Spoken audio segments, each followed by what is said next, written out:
美国所有的法币参与的是被用着犯罪的是被动的，是我被动的，叫你被拿去。但是比特币是主动化的，你就是去中心的。我美元我有人负责任呢。比特币从第一天的1块钱，七哥就买了，我全程进行了比特币。七哥最早在2018年我就说过，比特币的4%的庄家拥有96%的比特币，全世界谁敢说？它是中共情报、伊朗和美国华尔街培养了个洗钱工具，而且是暗网深网60%-70%的非法交易的这个使用的货币。那么今天我们大家要靠的一个最重要的问题，今天看我们自己的洗联储的洗币的时候和法币之间最大的区别是什么？今天的洗联储牛在哪里？我是什么？主动让你自动的信不信任取决于你，你不信任你不要来开户。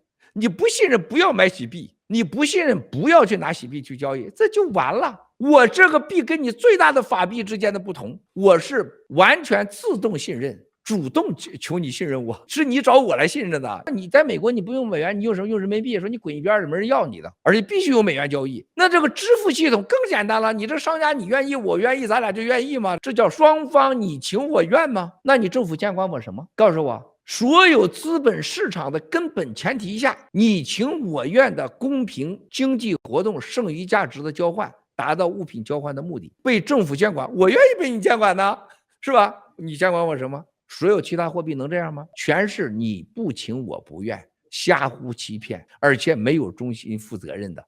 而且没有稳定币的，而且不接受政府监管的，那你就必须被干掉。所有你问到了政府要监管的结果，那不都是咱最大的赢家吗？政府替咱清除一切像币安这些傻货的敌人，包括比特币，天下不为我们新中国联邦独尊了吗？